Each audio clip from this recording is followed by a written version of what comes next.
For this 2-minute bass lesson, I want to reply to an email question I received, which was about setting up the height of your strings, also called the action, for two-hand tapping. This might seem paradoxical, but I don't like a really low action for two-hand tapping. And there's a couple reasons. One is, I don't get paid a lot to two-hand tap. That's true. And so when I'm gigging, I need to make sure my bass is set up for every technique, for slapping, finger style playing, pick playing.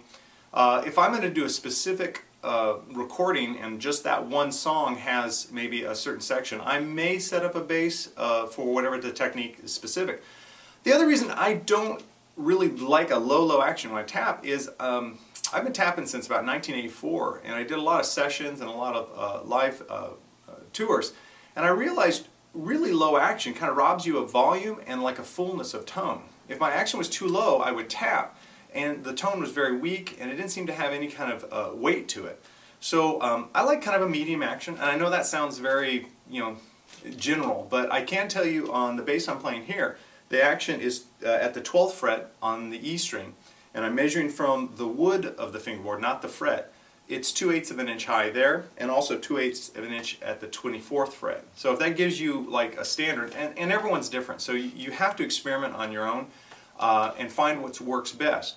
Now, if you happen to be one of those gentlemen who maybe tapping is 80% of your live performance, you may want to set it up specifically for that. But generally, I like to have a medium action. I don't really do anything special for tapping, and then I just work on building my finger muscles so the tapping is loud at any action. So I hope that helps. Check your action yourself and see if you can tap and it's comfortable, but you can also still play with your thumb, you can still play fingerstyle and play with the pick, and make sure all those techniques sound good. Alright, if you have a question, please email me at dalet@danabygoods.com. Thanks.